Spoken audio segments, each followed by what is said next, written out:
This is I've been here for like 10 minutes. I'm inspired by all of you. I think this is, also after hearing the descriptions, I too am super intimidated by all of you. So thanks for that. I appreciate it. Really, to have pulled this together so quickly says a lot about the organizers, but it also says a lot about all of you. It says a lot about why I'm so optimistic about things, which is that this is a room full of people, some of you because you want to run for office, some of you because you're just like going, what the heck do we do now? All said, let's come together and figure this out. And that's really inspiring. And it's not probably what the folks on cable news are saying is happening right now. This is a really inspiring thing. And so I'm pleased to be here. I'm going to talk to you about three things. I wrote a very long speech on the plane. So I'm going to talk to you about three things, and then I'm going to answer whatever questions you have. But those three things are, first, for those of you who are thinking about running or thinking about jumping in one way or another, first part is I'm going to talk to you about how you can't time it, that you should throw out any thoughts you have about trying to time it correctly. The second, I'm going to talk about how when you do it, if you're running, you have to run as you. That's your only option.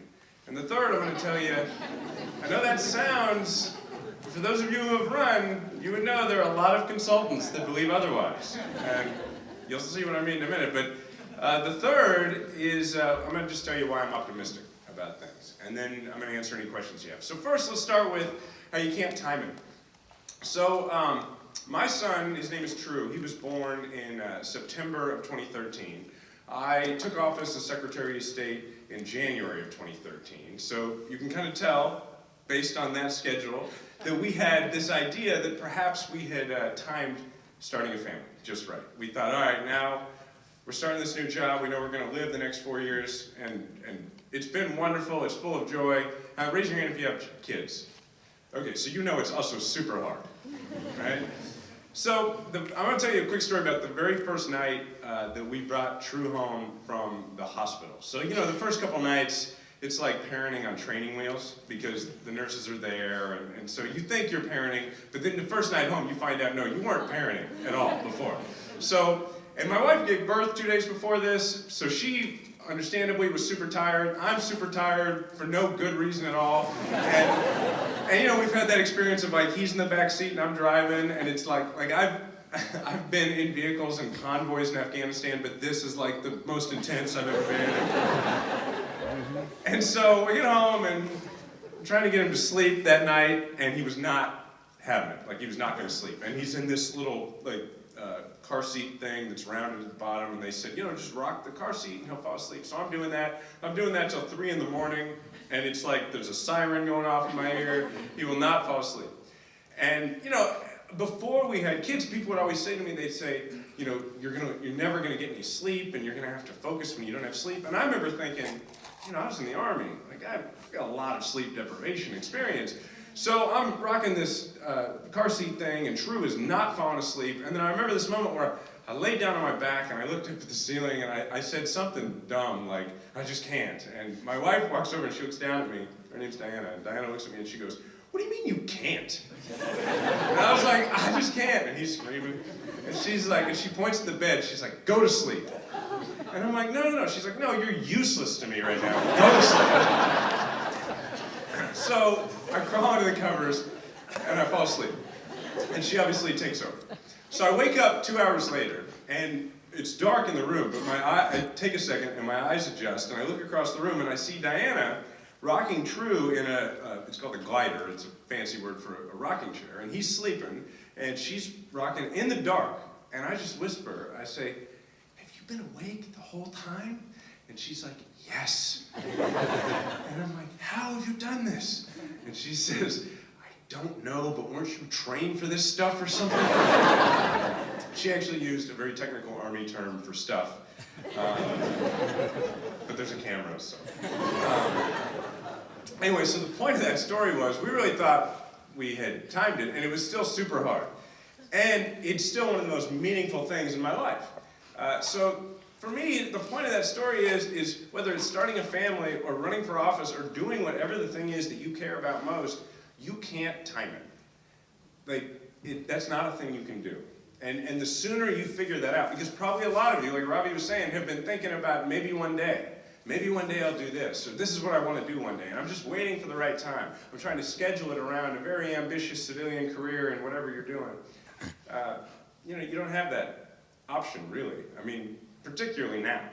And I'll just tell you, for me, one of the other very meaningful experiences I've had is serving in the Army.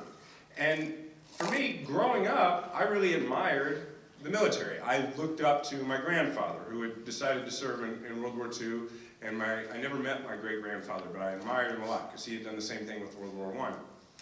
And I'd always admired these folks. I'd always looked up to people who served. And I had this idea in my head in college. I thought, maybe one day I'm going to do that. And then I was going to go to law school, and I had this ambitious idea of a civilian legal career. And I thought, maybe one day around that I'll serve. And then 9/11 happened, and I just flipped the equation. And I decided, you know what, maybe one day is now, and this is what I'm going to do. And I'll figure everything else out around it or afterwards. And that's what I did. And I'm very grateful for the experience I had, whether it was volunteering to go to Afghanistan or just every day that I had to serve. So whether it's as a dad or as a soldier, the most meaningful stuff in my life has been the stuff that was so important to me that I didn't maybe one day. I just said, it's important enough, I gotta do it now. And so that's what I would suggest you do. So that's the first part. The second part is when you do that, if you choose to run or whatever you choose to do, if you're helping a candidate, whatever it is, you gotta do it as you. Raise your hand if you are a professional paid actor. Like that's how you make your living. There may be one in here, I don't know. No, okay. All right, well then I'm very comfortable in saying this. You can't act. All right? Don't try. Now this is serious. You think I'm kidding around? The sooner you figure out, as a candidate or as a person helping a candidate, that you can't act, the better you're going to do at this. They have a fancy word for this on TV. They call it authenticity. I call it, you suck at acting. So don't try to act. And here's why that's important. Because Americans see plenty of TV. They see it on their computer. They see it on their TV. They see it in the movies. They see really good acting all the time, which means when they see bad acting, it doesn't just look like bad acting, it looks weird to them. So don't be that person. And now that I'm saying this, you're thinking about a lot of politicians. And you're like, oh, they're a bad actor. That's what's going on. They're a bad actor. So don't do that. You won't enjoy it anyway. So Robbie told you a little bit about our campaign. Maybe a lot of you know about it. But we ran this year in Missouri, and last year, it was a long campaign. We made a decision, I made a decision at the beginning that A, I could not act, and so I was not going to try, and B, what that meant is that as a person who's pretty forward-thinking, basically progressive, I was going to prove that you could run as a progressive and be very honest about who you were and win. Now, it turned out that things were a little different on election day than we expected, so we didn't do the win part, I acknowledge, all right? But it's important. I need you to stay with me. The numbers are important, all right? Secretary Clinton lost Missouri by 19 points. We lost by 3, okay? So yeah, it's a silver medal, but there's a lot of lessons from it, okay? And one of the lessons is that what people really want, what voters want, is to hear what you really have to say. I said the same stuff in Kansas City that I said in Joplin, the same stuff in St. Louis that I would say in Marshall. And what that means is that if I was at a rally with janitors in Kansas City downtown talking about the fact that their wages weren't high enough, talking about minimum wage, that meant later that day I could go to a rural area and talk about, I would go to a small chamber of commerce, right, in a town, and I would talk about minimum wage, and a lot of people there might disagree with me, but I would explain to them that if you raise the minimum wage, in my view, then more of your workers will have more money in their pocket and more ability to buy goods, and that's good for businesses all over the community. Now, did I convert every single one of them to a different position on minimum wage? No, but the reason that we did so well, I got, I think, with maybe 1 or 2 exceptions, more Trump voters than any Democrat in the country, and I didn't do it by pretending to be a Republican. And when people would leave events like that small chamber of commerce meeting, they wouldn't necessarily have decided they agree with me on the minimum wage, but they would know that I believed what I believed about the minimum wage because I believed it would also help them. And that's important.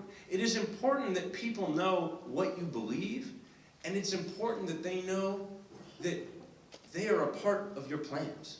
That you hold a position that they may or may not agree with, but you hold it because you care about them.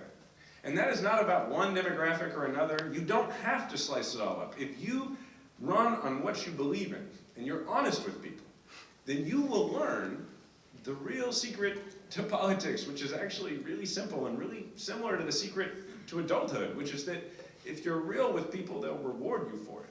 And voters will forgive you holding a position they disagree with so long as they know that you genuinely believe in that position and that you want to do everything you can to make their lives better. That's it. That's the secret. That's it. It's really that simple. So you don't have to act. You shouldn't act. And it all comes down to a really simple dichotomy, which is, look, this is a room full of really successful and impressive people. So you all are arriving at, we all daily really, are arriving at this crossroads in life where you have this choice. And the choice is you can be something or you can do something. And I'll tell you, the people that I'm interested in working with, and the people who make me feel full of optimism, are the people who want to do something. The other thing is that if you have something you want to be, the only way you're going to get there is if your first priority is doing something. So here's what I mean. We all know people who, even after high school, even after college, the only thing they seem to think about is what their resume looks like and what their extracurriculars are. It's like they're always trying to get admitted to school, right? You know what I'm talking about? That is one way, I guess, to go through life. But look, the truth is that, so okay, you talk about being something. I'm the first millennial ever elected to a statewide office in this country. And that is, I guess that's being something. It makes my parents think it's cool. They have an article on the fridge about it, right? But it didn't do anything for anybody. Just being that didn't do anything for anybody. And I didn't become that by setting out to be that. I didn't actually even find out that I had that distinction until I won the Secretary of State's race in 2012. I had something that I wanted to do. And it just happened to be the case that between where I was and doing that thing was running for an office. That's how you need to look at it. So as you are assessing, those of you who are thinking about running for office, as you're assessing whether to run for office, and then as you're assessing which office to run for, the important question for you to ask is not which office takes me to this place or which office should I run for. It's just, what do I want to do? And any time that you're thinking about an office or any job in terms of what it means and what you're going to be and what it puts in your LinkedIn, whatever, you're doing it wrong. Just think about what you want to do, what that change in the world you want to make is, and figure out what you got to do to make that change. I promise if you do that, you will be more successful and you will be happy. Now, the third thing, and then I'm going to take questions, is why I'm optimistic. So, it's mostly millennials here, it looks like, a lot of millennials, or at least people who are close enough that I'm going to group you all in. I am a millennial by a matter of like 19 months, something like that, and the amount of stereotypes about our generation is numerous, right? It's also the most numerous generation.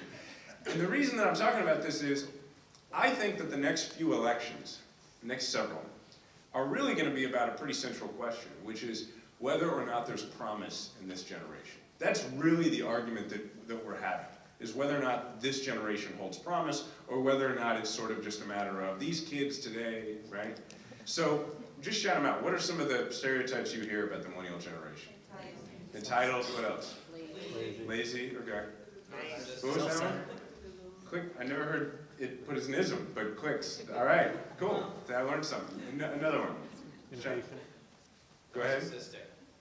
What? Narcissistic. Okay, narcissistic or selfish and, okay. Careless. Soft, okay, careless. All right, okay, easy. We're good. No, okay. So, I think we all get the point, right? This is the stuff that we hear. Does it irritate you when you hear it? It does me. And it doesn't just irritate you because it's about your generation. It irritates you because it's not accurate. I don't think that there's something wrong with a generation that looks at their paycheck and wants it to be signed by a company or an organization that lines up with their personal identity of who they are. I don't think that's a bad thing. I think that's a good thing. I think it's a good thing that we are a generation that wants to make the world better and wants to be a part of making the world better. I don't think that's selfish, right? I don't think that that's narcissistic. I don't think it's lazy. I don't think it's any of those things. I think it's admirable. And for me, I've held this view for a long time because serving in the Army, in an all-volunteer Army in this day and age, I serve with an awful lot of millennials. And every time I see a politician say that, people are soft now, that nobody wants to make decisions, or acts like the decisions they're making are so hard every day, I'm offended on behalf of the people I serve with. And I'm going to tell you a quick story about somebody. And some of you may have heard me tell this story before, but I think it's apt. It's about my first few days in Afghanistan. How many veterans are here? Raise your hand. Okay, great. Quite a few. Yeah.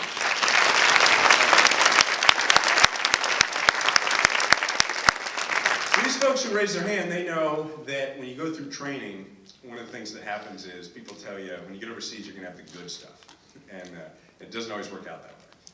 And so when I went through all this training, and then I got to Afghanistan in late 06, October of 06, and I really thought that I was G.I. Joe in the flesh. Like, I thought I was tough as hell. And I was feeling like 10 feet tall. And so when we went through training, we had Humvees, but they weren't armored, and they said, when you get over there, you'll have armored Humvees, and there'll be like a mean-looking guy on top with a machine gun, kind of like what you see in the movies. So that's what I was expecting. So then a few days into my deployment, it was time for my very first convoy, and I was going to go to the camp where I was going to be stationed.